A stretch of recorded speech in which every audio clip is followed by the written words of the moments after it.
right, so Leighton's tweet says this: mankind didn't need a fallen sin nature to choose to sin. So too, fallen people don't need God to miraculously give them a new nature in order for them to respond positively to his own appeals to be reconciled through the gospel.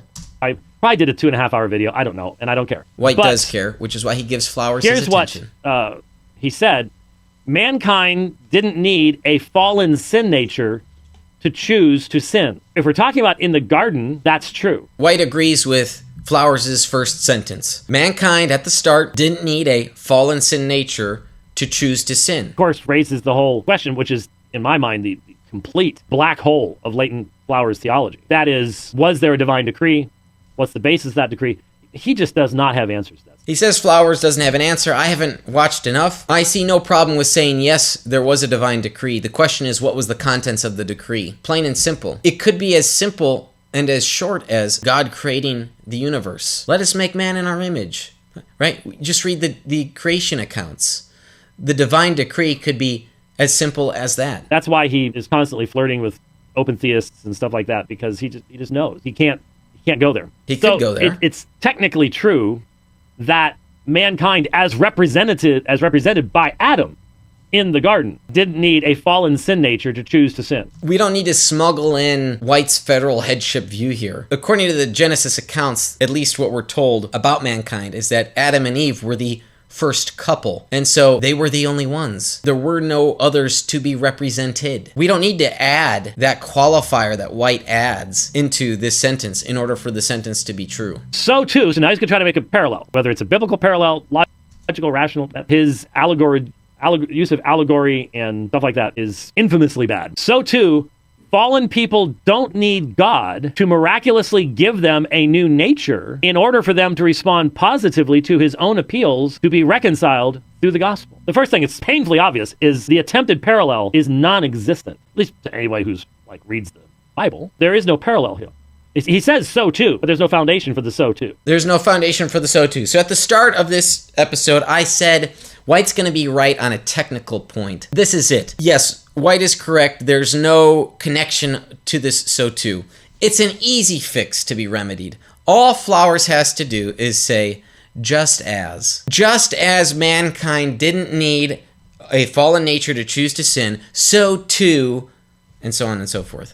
Now you have the parallelism. Now you have the proper use of the correlative conjunction, if we want to be technical. White's just trying to score a technical point there. I'll give him a half point for the technicality, but then I'll subtract a point and a half for just not being charitable in the least. He says, fallen people don't need God to miraculously give them a new nature in order for them to respond positively to his own appeals to be reconciled to the gospel. What does being fallen mean? What's the parallel to Adam? We're not told because there isn't any. He doesn't think this stuff through at all. It's astonishing. It really is. But what does the Bible say is the result of being fallen? What is a fallen man? What did Jesus say to the Jews in John chapter 8? If you sin, you're the slave of sin. Only the Son can make you free. White said it, quoting scripture, you're slave to sin. Corpses can't be slaves. But wouldn't that be God miraculously giving them a new nature? Yeah, that's exactly what it is. That's exactly what it is. This is the same statement that was being made in the answer in the debate. That's why that debate, that audience.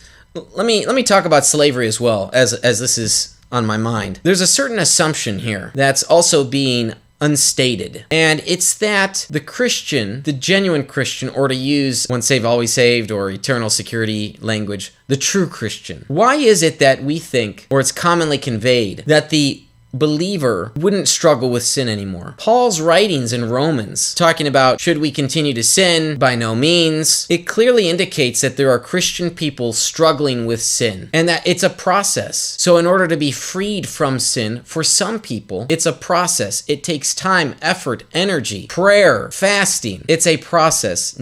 For some people, they can put a hard stop in it. They can go cold turkey with doing away with sin. For other people, it's a process. Now, the way that the Calvinist speaks of the Ordo Salutis, it conveys this idea as if it's not a process. So that's another point against Calvinism, I think, because we need to recognize the biblical truths and the realities which the biblical truths talk about how this is a process for some people, that you will be set free from sin, that Jesus sets us free from sin. Flowers is just being consistent here. Fallen people do not need God to miraculously give them a new nature. So in the pits, That's Pelagianism. That's full-on, full-throated Pelagianism. Fallen people don't need God to miraculously give them a new nature in order for them to respond positively to his own appeals to be reconciled through the gospel. All right, now if you haven't caught what's happening here, Flowers is critiquing the Calvinist idea of regenerative grace. That's what Flowers is trying to do with this tweet. Could he have done it better? Yes, I think so. Leighton's a friend of mine. I would have worded things a little differently here, and I would have just said it more explicitly. Humans don't need God's regenerative grace in order to accept the gospel. Plain and simple. It can be some other form of grace. It could be prevenient grace. Even Arminians are divided on how exactly to define prevenient grace. So perhaps there's a way in which the provisionist can accommodate a type of definition of prevenient grace, grace that goes before. Their old nature, fallen as it is, enemy of God, dead in sin, slave to sin. Just think of the words the Bible uses. Yes, think of all the word the Bible uses, and White cannot be consistent when he talks about man being a corpse and yet also being a slave, because the way that White talks about the corpse is that the cognitive faculties are out the window. There's nothing happening there. The daisy is growing on the body, as he said. This is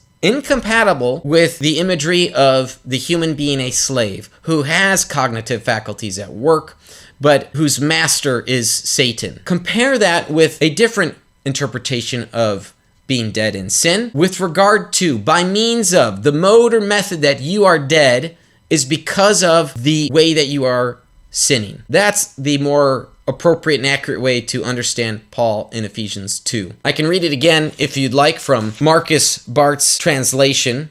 You Gentiles especially, dead as you were in your lapses and sins, in the past your steps were bound by them. You were following the inspiration of this world age, the ruler of the atmosphere, that spirit which is now at work among the rebellious men.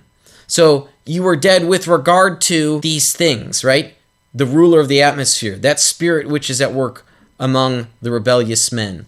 That's how you were dead. You weren't a corpse. You weren't a literal corpse. So I think White is misinterpreting Paul, and it creates an issue because you can't be a corpse and a slave according to the Reformed model. It's one or the other, but a different take on being dead in sin can accommodate other biblical metaphors, other Pauline metaphors about how we were in our previous state.